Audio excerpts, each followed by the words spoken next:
दोस्तों नमस्कार। आप सभी का बहुत बहुत स्वागत है आपके अपने YouTube चैनल अभ्यास मंत्रा में। दोस्तों सीटेट सितंबर 2026 के लिए सोशल स्टडीज़ की एक बेहतरीन प्रैक्टिस सेट सीरीज चल रही है हमारे चैनल पर, जिसमें कि आज प्रैक्टिस सेट 3 में चर्चा करेंगे हम लोग महत्वपूर्ण NCERT और पेडागोजी के क्वेश्चंस पर। अगर आप हमारी पूरी सीरीज को फॉलो करेंगे तो निश्चित रूप से आपको पेपर में सफलता मिलने के चांस और भी बढ़ जाएंगे। तो चलिए दोस्तों आज के प्रैक्टिस सेट को हम लोग शुरू करते हैं। दोस्तों पहला प्रश्न है, पूछा गया है कि निम्नलिखित में किस भारतीय राज्य में हड़प्पा नगर के अवशेष नहीं पाए गए हैं। मतलब इंडस वैली सिविलाइजेशन, हड़प्पा नगरीय सभ्यता के अवशेष कहाँ नहीं पाए गए हैं। तो गुजरात में दो स्थान याद रखिएगा आप लोग, लोथल और धौलावीरा। हरियाणा में याद रखिएगा राखीगढ़ी और बनावली, और पंजाब में याद रखिएगा रोपड़। इन सभी स्थानों पर इंडस वैली सिविलाइजेशन यानी सिंधु घाटी सभ्यता के अवशेष पाए गए, लेकिन उत्तराखंड इसका सही जवाब होगा जहां पर इस प्रकार का कोई अवशेष नहीं मिला है। अगला प्रश्न है, शाहजहां द्वारा दिल्ली के लाल किले में बनाए गए दीवाने खास में क्या संदेश अंकित था। देखिए दीवाने खास में क्या संदेश अंकित था, तो उस पर अंकित था गर फिरदौस जमी अस्त हमी अस्त हमी अस्त हमी अस्त। फिरदौस का मतलब स्वर्ग, यानी यदि पृथ्वी पर कहीं स्वर्ग है तो वह यही है। ऑप्शन बी इसका सही जवाब होगा। ये जो लिखवाया गया था किसके द्वारा, तो अमीर खुसरो के द्वारा। ये भी बात आप याद रखिएगा। अगला प्रश्न, स्थायी बंदोबस्त यानी कि परमानेंट सेटलमेंट 1793 के तहत राजाओं और ताल्लुकदारों को किस रूप में मान्यता दी गई थी। देखिए पहली बात तो आप यही याद रखिएगा कि स्थायी बंदोबस्त कब आया था, तो 1793 में ये शुरू हुआ था। किसके द्वारा शुरू किया गया था, तो लॉर्ड कॉर्नवालिस का नाम आप याद रखिएगा। और किस रूप में राजाओं और ताल्लुकदारों को मान्यता दे दी गई थी, जमींदार बना दिया गया था उन्हें। Option A. अगला प्रश्न, 1857 के विद्रोह के बाद ब्रिटिश संसद ने एक कानून पारित कर ईस्ट इंडिया कंपनी के सारे अधिकार किसे सौंप दिए थे। देखिए 1857 में आप सबको पता है कि जो स्वतंत्रता संग्राम हुआ था उसके बाद में ईस्ट इंडिया कंपनी के जो भी अधिकार थे वो सारे अधिकार क्या कर दिए गए, खत्म कर दिए गए। और ईस्ट इंडिया कंपनी के सारे अधिकारों को किसे सौंप दिया गया, ब्रिटिश क्राउन को सौंप दिया गया। Option D. अगला प्रश्न है, जब ग्रीनविच पर दोपहर के 12 बजे होंगे तो 15 डिग्री पूर्व यानी 15 डिग्री ईस्ट देशांतर का मतलब लॉन्गिट्यूड पर क्या समय होगा। देखिए बहुत ही महत्वपूर्ण प्रश्न है। अब यहां पर इस तरीके से आप समझिए, जो ग्रीनविच है वो है 0 डिग्री लॉन्गिट्यूड, ठीक है। इसके राइट साइड यानी कि पूर्व दिशा में जब आप बढ़ेंगे तो आपको टाइम को जोड़ना है।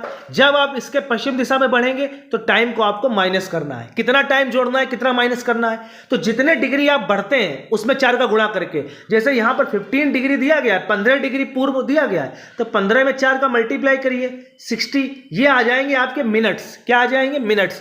तो यानी अब आप पूर्व बढ़ रहे हैं तो पूर्व में क्या करना है, जोड़ना है। तो फिर 12 में 60 मिनट जोड़ेंगे यानी 1 घंटा, यानी दोपहर का 1 बजेगा। अगर इस सवाल में ये पूछता कि 12 बजे, यानी कि अगर आपसे पूछता 15 डिग्री वेस्ट पर यानी कि पश्चिम देशांतर पर, तो सुबह के 11 1 घंटा कम हो जाता। ठीक है दोस्तों, तो ऑप्शन सी इसका बिल्कुल सही जवाब है।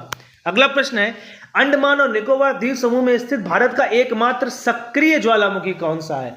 तो देखिए ये बिल्कुल सही जवाब है इसका, ऑप्शन डी बैरन द्वीप। अगला प्रश्न, लद्दाख में पाया जाने वाला याक पशु मुख्य रूप से किसके लिए प्रसिद्ध है। तो आपको पता ही होगा, नहीं तो याद रखिए याक पशु मुख्यतः कहाँ पाया जाता है, लद्दाख वगैरह में, ठंडी जगहों पर पाया जाता है, पर्वतीय इलाकों में। अब ये किसके लिए मुख्य रूप से प्रसिद्ध है, तो अत्यधिक तेज दौड़ने की क्षमता के लिए, दूध मांस और गर्म ऊन के लिए, कृषि के भारी कार्यों के लिए, धार्मिक उत्सवों के लिए। तो मुख्य रूप से यह प्रसिद्ध है दूध मांस और गर्म ऊन के लिए। Option B. अगला प्रश्न है, भारतीय संविधान की प्रस्तावना में यानी प्रेम्बल में धर्मनिरपेक्ष और समाजवादी शब्द किस संशोधन के द्वारा जोड़े गए। बहुत ही महत्वपूर्ण प्रश्न है। ऐसा भारत में कोई पेपर नहीं जिसके लिए प्रश्न इंपॉर्टेंट ना हो। तो इसका सही जवाब है ऑप्शन ए 42nd अमेंडमेंट यानी 42वें संविधान संशोधन द्वारा। कब हुआ था ये, तो ये हुआ था दोस्तों 1976 में, 1976 में। अगला प्रश्न है, भारतीय संसद के उच्च सदन या राज्यसभा के सदस्यों का कार्यकाल कितने वर्ष का होता है। देखिए भारतीय संसद के कितने अंग होते हैं, 3, राष्ट्रपति, लोकसभा, राज्यसभा। राज्यसभा को कहते हैं उच्च सदन और लोकसभा को कहते हैं निम्न सदन। अब यहां पर पूछा गया कितने वर्ष का कार्यकाल होता है, तो ऑप्शन डी इसका सही जवाब होगा 6 वर्ष।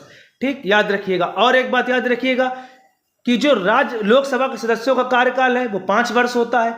दूसरी बात आप याद रखिएगा कि राज्यसभा में हर 2 वर्ष पर कितने वर्ष पर? हर 2 वर्ष पर 1/3 सदस्य जो हैं वो सेवानिवृत्त होते रहते हैं। तो ये भी बात आप याद रखिएगा।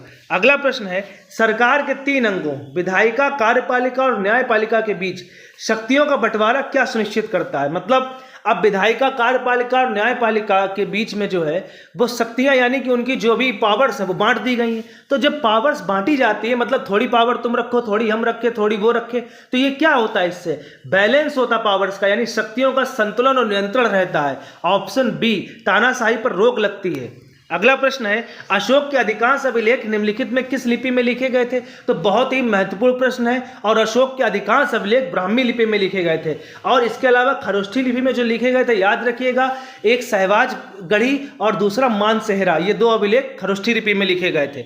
अगला प्रश्न, मध्यकाल में विदेशी शब्द का प्रयोग किसके लिए किया जाता था? तो मध्यकाल में विदेशी शब्द का प्रयोग किया जाता था दोस्तों कोई भी अनजाना व्यक्ति जो गांव या समाज का हिस्सा ना हो, ऑप्शन ए।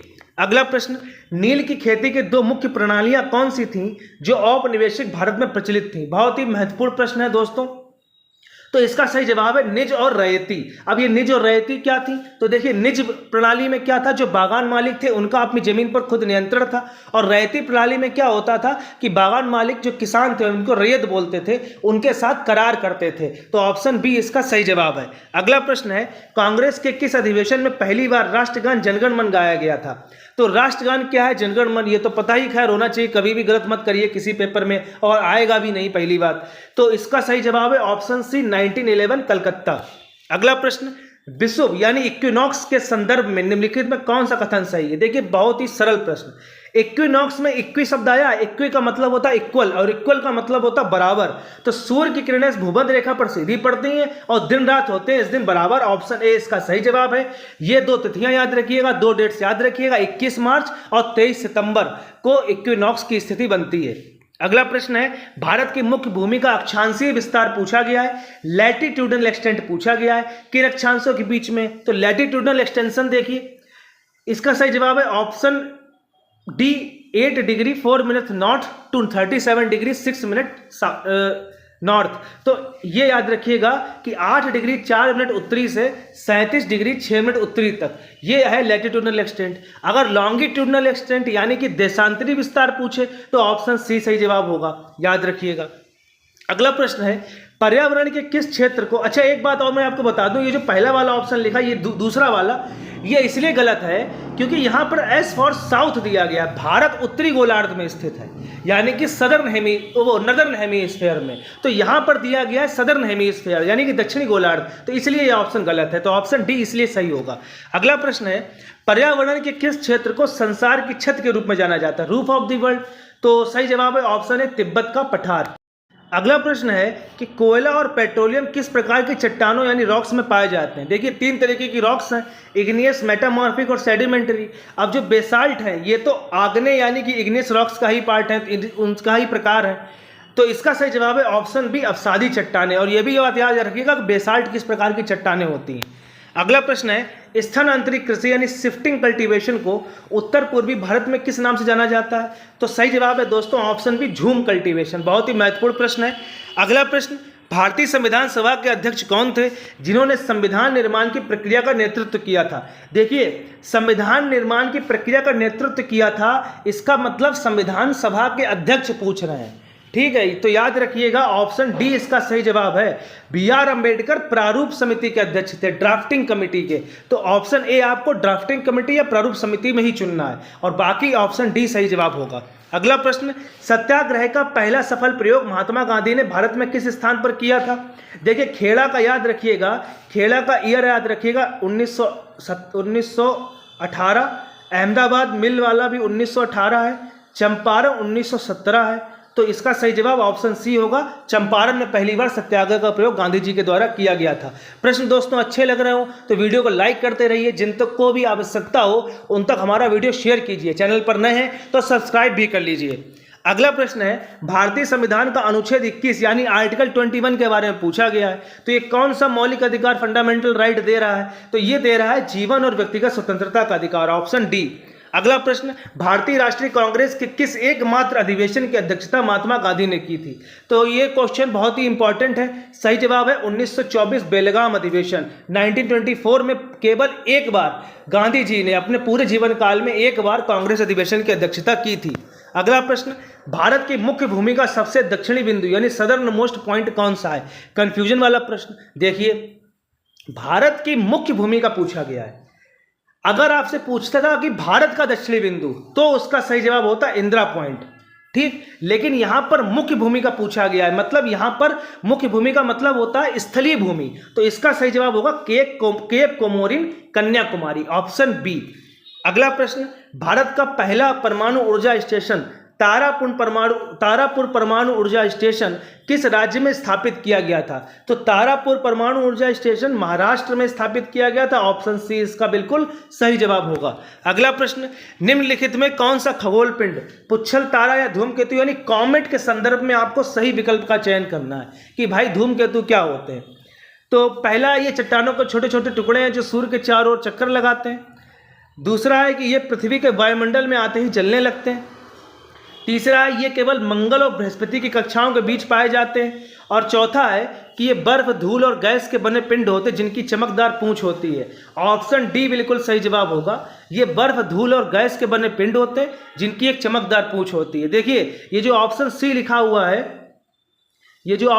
लिखा हुआ है कि मंगल और बृहस्पति की कक्षाओं के बीच, तो इनके बीच में पाई जाती है दोस्तों क्षुद्र ग्रह पट्टिका, एस्टेरॉइड्स। तो ये बात आप याद रखिएगा। अगला प्रश्न है, लोकसभा में सत्ताधारी दल का मुखिया कौन होता है? तो सत्ताधारी दल यानी जिसके पास सरकार है, तो सरकार का मुखिया कौन होता है? ऑप्शन बी, भारत का प्रधानमंत्री, तो ऑप्शन बी इसका सही जवाब होगा। अगला प्रश्न, भारतीय मुख्य भूमि के संदर्भ में तटीय मैदानों के पश्चिमी भागों, तटीय मैदान मतलब कोस्टल एरिया, तो पश्चिमी भागों के उत्तरी हिस्से, अब थोड़ा सा जान लेते हैं। देखिए, आप जानते हैं कि ऊपर जो भारत में अगर आप बात करी जाए तो जो ऊपर का हिस्सा है वो तो पूरा स्थल अवरुद्ध यानी कि सब बॉर्डर लगते हैं, भूमि छूती है, पर यहाँ से शुरुआत होती है हमारे तटीय मैदानों की। तो अब तटीय मैदानों में ये जो डायरेक्शन आप देख रहे हैं इधर वाली, ये तो ये डायरेक्शन आपकी कौन सी हो जाएगी, कौन सी दिशा होगी? तो ये आपकी हो जाएगी वेस्ट यानी कि पश्चिम, और ये जो हो जाएगी ये कौन सी हो जाएगी, उत्तर, ये हो जाएगी आपकी पूर्व। तो ये पूर्व दिशा हो गई यानी ईस्ट, और ये वेस्ट दिशा हो गई यानी पश्चिम। तो आपसे पूछा किया गया है कि पश्चिमी भाग के और उत्तरी हिस्से, तो पश्चिमी भाग का उत्तरी हिस्सा कौन सा? तो आप देखेंगे पश्चिमी भाग मतलब हमको इनमें से चुनना है, और उत्तर कौन सा होता है, ऊपर वाला, दक्षिण कौन सा होता है, नीचे। तो पश्चिमी भाग का उत्तर वाला कौन सा है, कोंकण कोस्ट यानी कोंकण तट सही होगा। अगर आपसे पूछता कि पूर्वी भाग का उत्तरी, तो पूर्वी भाग का उत्तरी कौन सा है, उत्तरी सरकार, क्योंकि पूर्व में ऊपर है। पूर्वी भाग का दक्षिणी, तो कोरोमंडल, क्योंकि पूर्व में नीचे है। तो इस हिसाब से इसका सही जवाब कौन सा होगा, तो कोंकण तट सही होगा, ऑप्शन ए। अगला प्रश्न है, पूछा गया है उच्च प्राथमिक, अब थोड़े पेडागोजी के प्रश्न है दोस्तों। उच्च प्राथमिक स्तर पर सामाजिक विज्ञान की प्रकृति के संबंध में कौन सा कथन सबसे उपयुक्त है? अब सबसे उपयुक्त यानी कि मोस्ट एप्रोप्रिएट ऑप्शन आपको चुनना है। तो पूछा गया, पहला जो ऑप्शन है वो कहा गया, देखिए शिक्षण शास्त्र पेडागोजी के प्रश्न करते समय एक बात का विशेष रूप से याद रखिए कि जो केस स्टडी हो या जो इस तरीके के हों, कौन सा कथन उपयुक्त है, कौन सा कथन गलत है, तो कोशिश करिए कि चारों ऑप्शन पढ़ने के बाद ही फिर उनका चयन कीजिए, कौन सा सही कौन सा गलत। तो पहला ऑप्शन है, यह एक वैज्ञानिक विषय है जो समाज के व्यावहारिक नियमों और निश्चित सिद्धांतों की खोज करता है, ठीक। दूसरा है, यह केवल प्राकृतिक विज्ञानों के सिद्धांतों को समाज पर लागू करने वाला एक व्यावहारिक विषय है। तीसरा है, यह मुख्य रूप से अतीत की घटनाओं और नागरिक कर्तव्यों को याद रखने वाला एक सूचनात्मक विषय है। और चौथा है कि यह एक मानवीय और अंतः विषय क्षेत्र है जो आलोचनात्मक चेतना विकसित करता है। देखिए, अब ऑप्शन के हिसाब से आपको कंफ्यूजन हो सकती है, लेकिन मैं आपको साफ साफ बताऊं कि ये जो याद करने वाली चीज़ें होती हैं और रटने वाली, ये तो पहले ही गलत कर देनी है। तो जैसे कि आप देखिए ऑप्शन सी में लिखा कि अतीत की घटनाओं और नागरिक कर्तव्यों को याद रखने वाला विषय, तो ये गलत होगा, क्योंकि कोई भी विषय हो याद रखने से उसका उद्देश्य याद रखना उस विषय का उद्देश्य नहीं होता है। उस विषय का उद्देश्य होता है कि आप उससे क्या सीख सकते हैं, कैसे उसका उपयोग कर सकते हैं, तो ये तो गलत हो गया। उसके बाद याद रखिएगा ऑप्शन बी, केवल प्राकृतिक विज्ञानों के सिद्धांतों, तो केवल वाले ऑप्शन में भी थोड़ा बचिए। और यहां पर लिखा भी हुआ है कि केवल प्राकृतिक विज्ञान के सिद्धांत को समाज पर लागू करने के लिए, तो ये भी गलत होगा। अब दो ऑप्शन बचते हैं। पहला है यह एक वैज्ञानिक विषय, तो आपने क्या किया कि दो ऑप्शन गलत हो गए, ऑप्शन बी और ऑप्शन सी। अब पहला जो ऑप्शन लिखा है कि यह एक वैज्ञानिक विषय है जो समाज के व्यवहारिक नियमों और निश्चित सिद्धांतों की खोज करता है। देखिए एक चीज यहां पर याद रखिए, ये जो निश्चित सिद्धांत लिखे हैं ये बात गलत लिखी हुई है, क्योंकि निश्चित सिद्धांत सामाजिक विषय में नहीं होते हैं। सामाजिक विषय के सिद्धांत अनिश्चित किस प्रकार से अनिश्चित है कि भाई सामाजिक विषय है, हर इतिहासकार का, हर किसी का अपना पॉइंट ऑफ व्यू होता है। कोई मोहम्मद गौरी को लुटेरा बता रहा है, कोई उसे आक्रमणकारी बता रहा है, कोई उसे बेहतरीन प्रशासक बता रहा है, कोई उसे आक्रमणकारी नहीं बता रहा है। तो सिद्धांत यहां पर निश्चित नहीं है, तो यह बात गलत हो गई। तो ऑप्शन डी सही बचता है और सबसे अच्छा ऑप्शन भी है कि यह एक मानवीय और अंतः विषय क्षेत्र है जो आलोचनात्मक चेतना विकसित करता है। बिल्कुल सही जवाब, क्योंकि सामाजिक विषय आप पढ़ते हैं, इतिहास पढ़ते हैं, नागरिक शास्त्र पढ़ते हैं, तो आप क्या करते हैं, आपके अंदर क्रिटिकल थिंकिंग का विकास होता है, आलोचना करना आप सीखते हैं कि या आलोचनात्मक का मतलब कोई तारीफ करेगा, कोई उसकी बुराई करेगा, तो दोनों ही पहलू विकसित होते हैं। तो ऑप्शन डी सही जवाब होगा। अगला प्रश्न है, भूगोल की कक्षा में ग्लोब और मानचित्र का एक साथ उपयोग करते समय शिक्षक का प्राथमिक उद्देश्य क्या होना चाहिए। अब ग्लोब और मानचित्र का शिक्षक एक साथ उपयोग कर रहा है, तो पहला है कि द्विविमीय यानी 2D और त्रिविमीय यानी 3D ग्लोब के तकनीकी अंतरों को रटाना, ये तो गलती कर दीजिए, रटाना बिल्कुल गलत हो गया।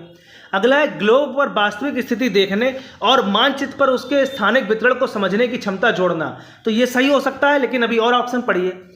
तीसरा है परीक्षा में मानचित्र पर सही स्थानों को चिन्हित करने का अभ्यास कराना। देखिए मानचित्र और ग्लोब दोनों का उपयोग कर रहे हैं, तो परीक्षा में केवल अभ्यास कराने के लिए नहीं होगा, गलत होगा।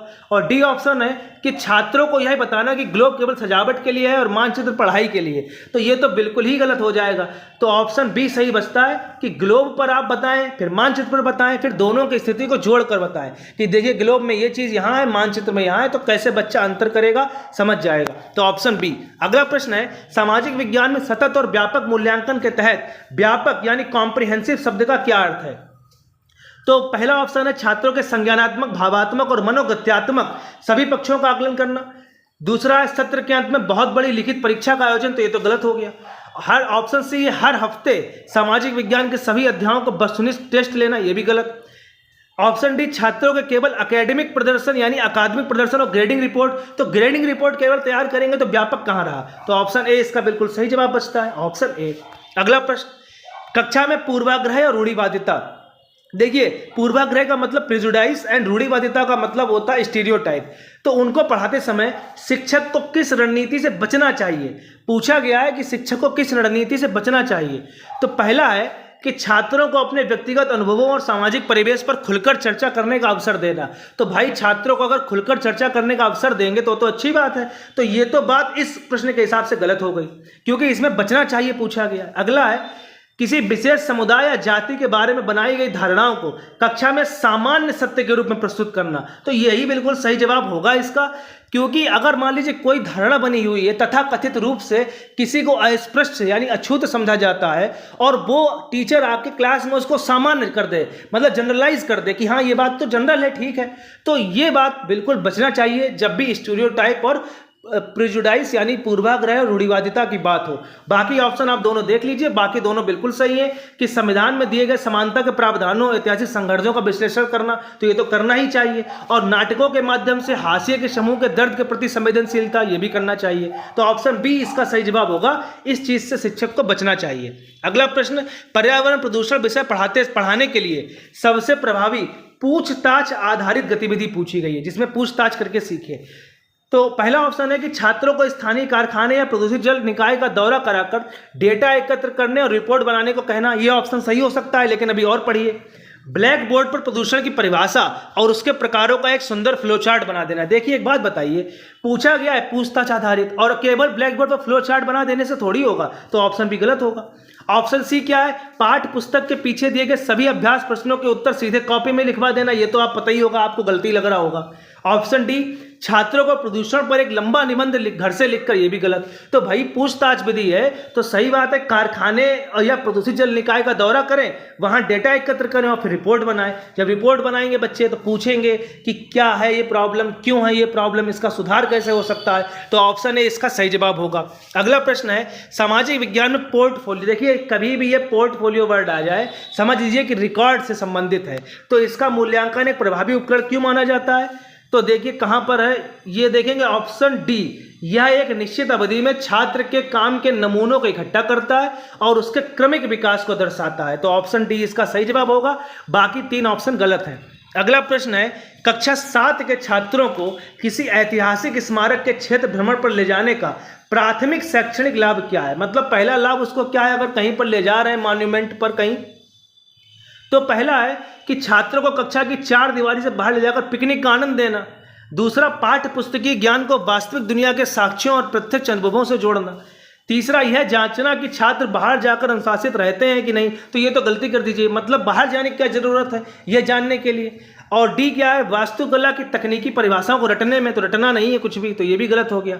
अब 2 ऑप्शन बचते हैं, तो केवल पिकनिक का आनंद लेने के लिए नहीं होती है, जो भी भ्रमण होते हैं कहीं ऐतिहासिक स्थलों के, वो होते हैं कि जो ज्ञान आपने किताबों में पढ़ा है उसको आप सामने से देखें, जोड़ें, समझें। तो ऑप्शन बी इसका सही जवाब होगा। प्रश्न अच्छे लग रहे हो दोस्तों तो वीडियो को लाइक जरूर कर दीजिए, चैनल पर नए हैं तो सब्सक्राइब जरूर कर लीजिए। अगला प्रश्न है पंचायती राज व्यवस्था को समझाने के लिए निम्नलिखित में से कौन सी गतिविधि अनुभवात्मक अधिगम के सबसे करीब है? तो अनुभवात्मक का मतलब जहां पे एक्सपीरियंस ले बच्चा। तो पहला है कि पाठ्य पुस्तक से ग्राम पंचायत के कार्यों की सूची को जोर जोर से पढ़वाए। तो इसमें क्या अनुभव ले रहे हैं, पढ़वाई तो रहे, तो अनुभव तो मिल नहीं रहा, तो ऑप्शन ए गलत कर दीजिए। दूसरा, स्थानीय पंचायत भवन का एक चित्र चार्ट कक्षा, हाँ ये बहुत अच्छी बात है, चार्ट टांग देंगे तो क्या अनुभव मिलेगा? तो ऑप्शन बी तो गलती है। कक्षा में एक मॉक ग्राम सभा का आयोजन करना जहां छात्र विभिन्न भूमिकाएं निभाएं। और चौथा लिखा है सरपंच के अधिकारों पर लंबा व्याख्यान देना। तो लंबा व्याख्यान और नोट्स वाला भी गलत है, तो ऑप्शन सी इसका बिल्कुल सही जवाब होगा। अगला प्रश्न है कि निम्नलिखित में से कौन सा स्रोत भारत के स्वतंत्रता संग्राम के अध्ययन के लिए एक प्राथमिक स्रोत माना जाएगा? देखिए 2 तरीके के सोर्स होते हैं, प्राथमिक यानी प्राइमरी सोर्सेज और द्वितीयक स्रोत यानी कि सेकेंडरी सोर्सेज। तो देखिए प्राथमिक स्रोत वो स्रोत हैं जो मूल रूप से लिखे गए या मूल रूप से कोई इमारत बनाई गई है और उनके आधार पर बाद में जब कोई चीज़ लिखी गई है तो वो द्वितीयक स्रोत। जैसे कि वर्ष 2020 में किसी प्रसिद्ध आधुनिक इतिहासकार द्वारा लिखी गई महात्मा गांधी की जीवनी। तो महात्मा गांधी की जीवनी महात्मा गांधी ने नहीं लिखी, किसी और ने लिखी है, तो वो अपने विचार उसमें प्रस्तुत कर देगा, कुछ बढ़ाएगा घटाएगा, तो ये गलत होगा, ये द्वितीयक स्रोत है। दूसरा है महात्मा गांधी द्वारा वर्ष 1930 में नमक सत्याग्रह के दौरान लिखा गया मूल पत्र। तो देखिए ये महात्मा गांधी ने खुद लिखा और महात्मा गांधी के बारे में पढ़ रहे हैं तो ये महात्मा गांधी द्वारा लिखा गया है, तो यही बिल्कुल सही जवाब होगा क्योंकि उस टाइम की स्थिति के अनुसार महात्मा गांधी ने खुद लिखा। अगर ऑप्शन सी देखें तो एनसीईआरटी की पाठ्य पुस्तक, तो एनसीईआरटी की पाठ्य पुस्तक भी मूल स्रोत नहीं है, प्राथमिक स्रोत नहीं है, क्योंकि ये भी विभिन्न तथ्यों और विभिन्न जानकारियों के आधार पर लिखी गई है। और स्वतंत्रता संग्राम पर बनी किसी आधुनिक बॉलीवुड फिल्म, तो बॉलीवुड फिल्म तो आप जानते ही हैं कि किस प्रकार से उसमें बहुत चीज़ों को बढ़ा चढ़ाकर दिखा दिया, जैसे कि धुरंधर फिल्म आपके सामने जीता जागता एग्जाम्पल है। तो ऑप्शन डी भी गलत, तो ऑप्शन बी इसका सही जवाब होगा। अगला प्रश्न, भूगोल की कक्षा में पृथ्वी का वास्तविक आकार समझाने के लिए सबसे उत्तम क्या है? अब पृथ्वी का वास्तविक आकार समझाने के लिए मानचित्र का कोई उपयोग नहीं, 2D फोटो, 2D का मतलब मानचित्र जैसी ही, तो ग्लोब सही होगा क्योंकि ग्लोब ही होता है जो पृथ्वी के आकार का अनुरूप होता है। अगला प्रश्न है सामाजिक विज्ञान शिक्षण के रचनावादी उपागम यानी कि कंस्ट्रक्टिव अप्रोच को चुनना है, यानी कंस्ट्रक्शन करना है आपको। तो ज्ञान का निर्माण कैसे होता है, मतलब कंस्ट्रक्टिव अप्रोच में ज्ञान का निर्माण कैसे होगा?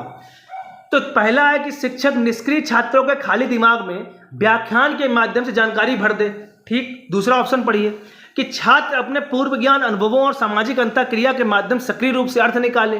तीसरा, छात्र केवल गाइड बुक के उत्तरों को रटकर, तो गलत कर दीजिए।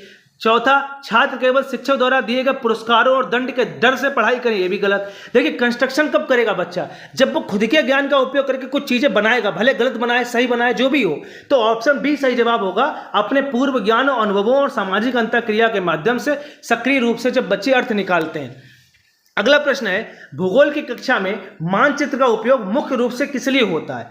तो स्थानों के सापेक्ष स्थिति और दूरी को समझने के लिए, पृथ्वी के वास्तविक आकार का अनुभव, देखिए पीछे ही बताया गया, पृथ्वी के वास्तविक आकार का अनुभव होगा ग्लोब से। राज्यों की सीमाओं को रटने के लिए तो कभी नहीं होगा। सुंदर चित्र मानचित्र से क्या बनाना सीखेंगे? तो ऑप्शन ए सही जवाब है कि मानचित्र से क्या पता चलता है कि स्थानों के सापेक्ष की स्थिति, कौन सा स्थान कहां पर है, उनके बीच में दूरी, उसका पैमाने के आधार पर दूरी का अनुमान लगाना, तो ये सब चीजें सही होती है मानचित्र के हिसाब से। तो दोस्तों आज के प्रैक्टिस सेट में इतना ही। वीडियो अच्छा लगा हो लाइक कीजिए, शेयर कीजिए, चैनल को सब्सक्राइब कीजिए। बहुत बहुत धन्यवाद दोस्तों।